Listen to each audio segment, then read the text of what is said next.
वर्तमान चिटफंड हिताधिकारी आसला बड़ खबर। टंका फेरस्त पाइबे क्षुद्र चिटफंड जमाकारी। जो हिताधिकारी माने चिटफंड रे टंका रखिथिले सेमानकर टंका फेरस्त कराजिबो। चिटफंड को नहीं राज्य सरकार तत्परता।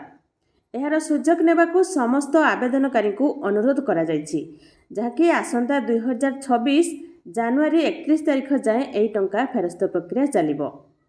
जो हिताधिकारी माने 10,000 टंका पर्यंत जमा करछंती सेमाने फेरी पाइबे। एहा छड़ा 8,000 टंका पर्यंत जमा करिथिबा गोल्डन लैंड डेवलपर्स कंपनी समूहर प्रथम पर्याय फेरस्त पाई नथिबा समस्त क्षुद्र जमाकारी उपकृत हेबे।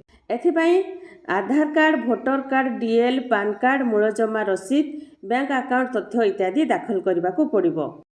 जमाकारी माने आवश्यक यह सब डॉक्यूमेंट नहीं आपणकर आरआई को निकट में आवेदन कले 15 दिन मध्य सेमानकर जमा राशि फेरी पाइबे। जमाकारी माने आवश्यक कागजपत्र सहित आरआई को निकट में आवेदन कले आपण को 15 दिन मध्य सेमानकर टंका राशि फेरी पाइबे।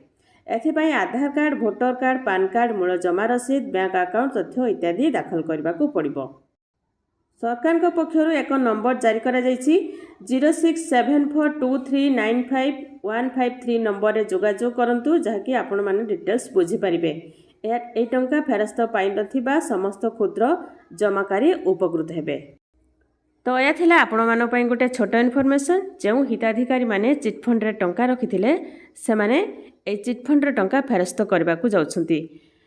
तो जहाँकि जनवरी 2026 31 तारिख पर्यंत यही टंका फेरस्त प्रक्रिया चलिबो। आपण माने एई चिटफंड रे टंका रखिथिले कि नहीं कमेंट रे जणेबे। केउ जिल्लार भिडियोटी देखुछंती भिडियो को लाइक करिवे। चैनल सहित जोड़ी रहबा पई चैनल को सब्सक्राइब करके रखिथिबे।